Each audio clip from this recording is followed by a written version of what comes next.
Привет всем! Вы снова на канале Елена Solution. И сегодня я хочу затронуть еще один немаловажный вопрос, который интересует очень многих иммигрантов. Это покупка дома в Канаде. На ответ на этот вопрос я пришла в офис Марианы Фродковой. Это mortgage broker, страховой агент и сертифицированный финансовый консультант.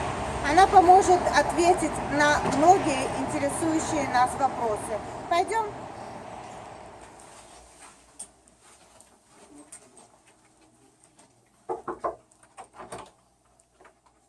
Добрый день, Мариана. Здравствуйте, очень рада вас видеть. Мариана, я к вам пришла не одна. Я хочу задать несколько вопросов, которые интересуют очень многих людей, связанные с покупкой дома. Конечно, очень рада буду вам ответить. Пожалуйста, садитесь. Спасибо. Мариана, я приготовила несколько вопросов, которые задают многие иммигранты, связанных с покупкой дома. Начнем? Конечно. Так, первый вопрос. С чего нужно начать при покупке дома? Приобретение дома для большинства людей является одной из самых крупных покупок в их жизни. И для этого нужно отнестись к этому с особым вниманием, потому что последствия этого решения будут влиять на вашу жизнь очень долгое время. Поэтому, скорее всего, вы будете работать с несколькими специалистами. Real Estate агент поможет вам найти дом, который вы хотите. Mortgage broker поможет найти вам ипотеку на самых выгодных для вас условиях. Адвокат поможет оформить легальную сделку и увериться, что все прошло правильно. Страховой агент поможет вам защитить ваш дом и вашу семью в случае непредвиденных обстоятельств. До того, как начинать искать дом с агентом, с Real Estate Agent, вам нужно знать вашу максимальную сумму, которую вы можете потратить на приобретение дома. И вот для этого вам нужен Mortgage Broker. Потому что Mortgage Broker проанализирует вашу ситуацию и посмотрит, на какую сумму ипотеки вы можете рассчитывать. Потому что это зависит от многих параметров, это всегда индивидуальная ситуация, такие как какая у вас работа, сколько вы получаете, какая сумма изначального взноса, какая у вас кредитная история, есть ли у вас еще другие платежи по предыдущим судам, которые, возможно, и кредитным карточкам, которые у вас уже есть. Иногда нужно погасить предыдущую суду или кредитной карточке баланс, прежде чем вы можете начинать поиск дома.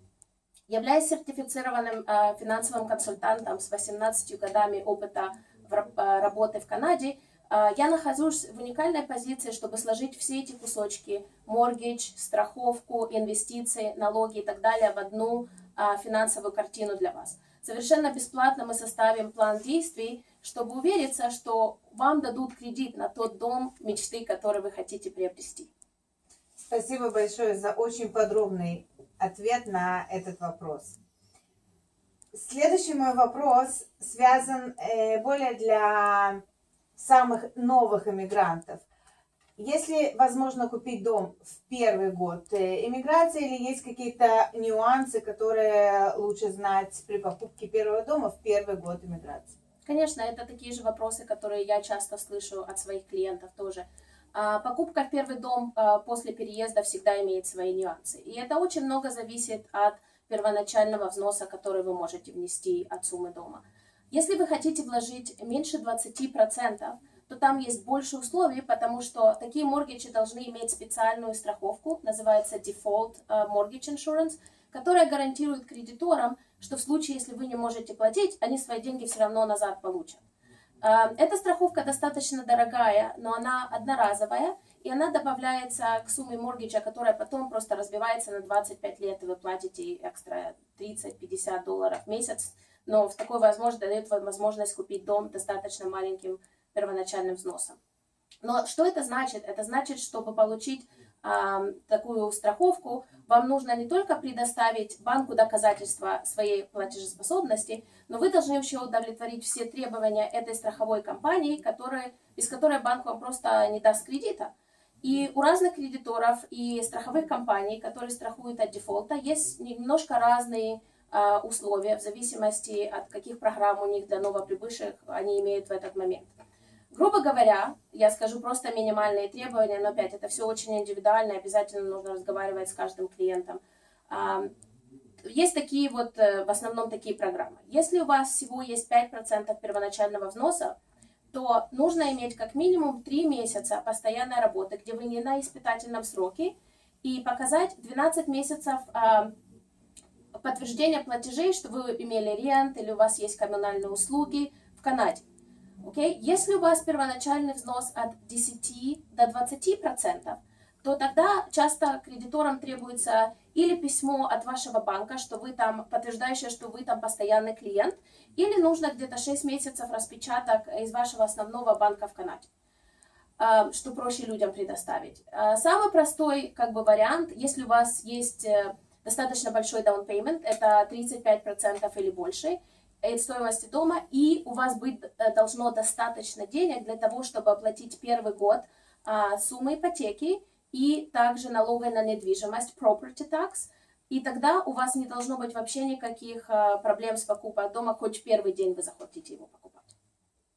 Спасибо огромное. Если мы уже заговорили про платежи, про проценты и так далее, вопрос автоматически следующий. Какие дополнительные расходы при покупке дома? К чему люди должны быть готовы, помимо выплаты моргича и так далее? Конечно. При покупке дома, чтобы вы знали, покупатель не оплачивает услуги real estate агента или mortgage брокера.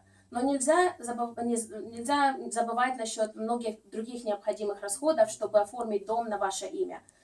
Я говорю обычно своим клиентам, рассчитывайте где-то между 2 и 3% от суммы покупки дома на что называется closing cost.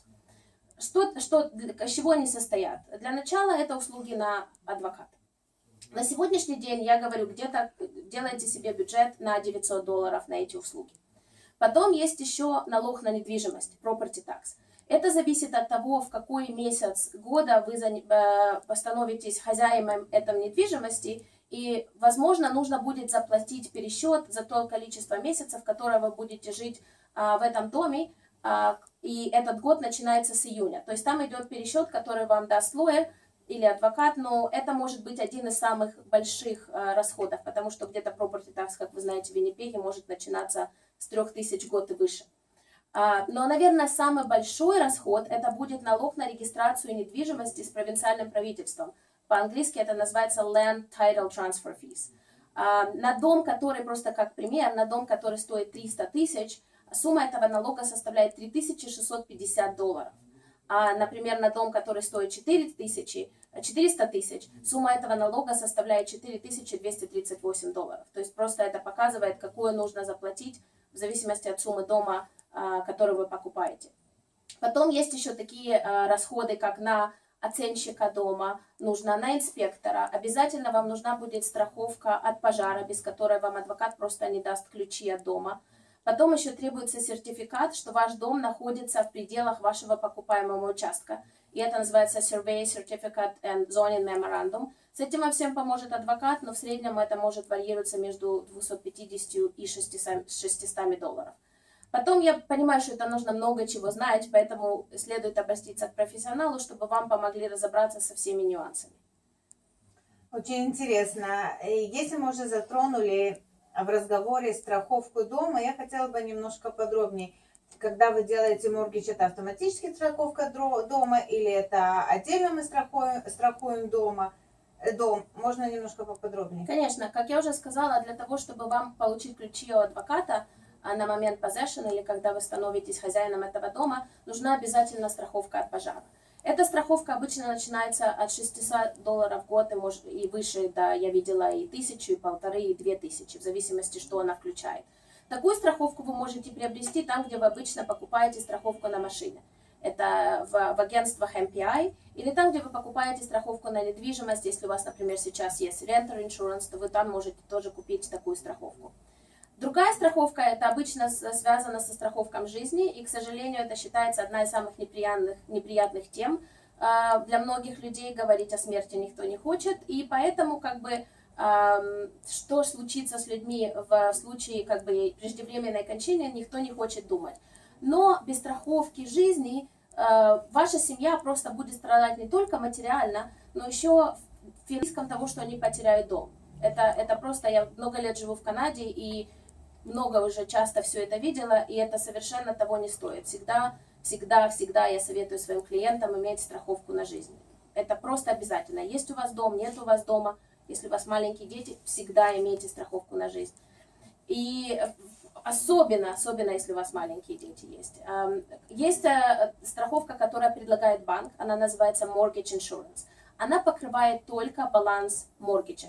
Она достаточно дорогая, и ее предлагают кредиторы клиентам, чтобы защитить свои интересы, не ваши, свои финансовые интересы. Индивидуальная страховка на жизнь – это то, что я обычно рекомендую и всегда предлагаю клиентам, и они очень разные. Она именно защищает вашу семью. И человек, который получает страховку, он может распорядиться этим по своему усмотрению. Если в этот момент вам нужно, вы выплатите баланс моргиджа, плюс у вас останется еще достаточно большая сумма, если вам нужно на похороны или на какие-то другие расходы. И оплата этой страховки варьируется в очень широком диапазоне. Есть, которая постоянная, есть, которая term на какой-то определенный срок. Зависит от вашего состояния здоровья и какие опции. Есть, которая накопительная страховка. То есть об этом можно поговорить с каждым клиентом. У каждого разная ситуация, у каждого разная возможность платить за такую страховку. И всегда мы рассматриваем, я же говорю, я могу найти вам любую, начиная от самой дешевой до самой дорогой, которая подойдет вам и защитит вашу семью. Окей. То есть при покупке дома, в принципе, я поняла, что нужна страховка. Одна – это на само имущество, и вторая – на жизнь. Да, от пожара, страховка от пожара. Окей. Еще один вопрос интересный. Мне некоторые спрашивают, а зачем мне нужен моргидж-брокер? Я же могу пойти в банк, взять моргидж на дом, и зачем обращаться к моргидж-брокеру? Напрашивается вопрос, а нужен ли вообще моргидж-брокер? Конечно, вы можете пойти в банк или можете пойти в несколько банков и попросить кредит. Но в отличие от больших банков, я не связана какими-то ограничениями, какие у них есть. Проценты, которые они могут предложить, или моргидж-продуктами. И как моргидж-брокер я имею дело с 50 разными кредиторами. И когда вы имеете дело со мной, вы можете получить самые лучшие условия, которые есть на рынке на тот момент. Это самая низкая кредитная ставка. Это часто mortgage broker также является единственным человеком, который может помочь людям, с нестандартной трудовой деятельностью, такие как бизнес-оунерс. Часто люди, которые владеют бизнесом, в обычном банке они пойдут, им откажут. Или такие профессии, как тракеры-дальнобойщики, часто имеют проблему получить моргидж в обычном банке. Парикмахеры, учителя музыки, те люди, которые занимаются какой-то нестандартной трудовой деятельностью, не работают full-time, 8 to 5 в обычной организации на кого-то. В таком случае обязательно mortgage broker 100% может вам помочь намного лучше. Также для людей, которые имеют плохую или несуществующую кредитную историю. То есть люди, которые приезжают, новоприбывшие в Канаде, у них часто вообще нету никакой кредитной истории. Мы поднимаем репорт, и он полностью вообще пустая страница. То есть если так сделают банки, они автоматически могут сказать вам извините или дать очень высокий процент. Как mortgage broker я найду вам кредитора, который вам за очень низкий процент все равно предложит mortgage. И поэтому, когда мы встречаемся, я всегда спрашиваю клиентов, какие у них цели, что они хотят сделать, через сколько они хотят refinance, или они хотят variable rate, это которая плавающий рейт, или они хотят fixed. В зависимости от ситуации всегда идут целый список разных вопросов, которые мы обсуждаем, и в зависимости от этого я подбираю mortgage, который людям подходит именно для их ситуации, потому что у всех разные обстоятельства. И еще один point я хотела сделать, насчет работники банка, никто не говорит, что они некомпетентные. Люди всегда там работают в основном достаточно компетентные, но их просто банковская модель настолько жесткая, что она не дает им возможность выбора, и они очень имеют жесткие эти границы, которые они не могут перейти. Как mortgage broker, имея дело с 50 разными кредиторами, ты всегда можешь найти кто-то, кто даст mortgage. Мариан, спасибо тебе огромное за такие обширные ответы. Дорогие друзья, в конце моего ролика вы увидите номер телефона Марианы, и если у кого-то есть дополнительные вопросы, вы всегда можете позвонить, обратиться, и Мариана с радостью ответит на ваши вопросы. Спасибо большое. Конечно, Марьяна. спасибо большое. Звоните, обращайтесь, буду рада помочь. Счастливо.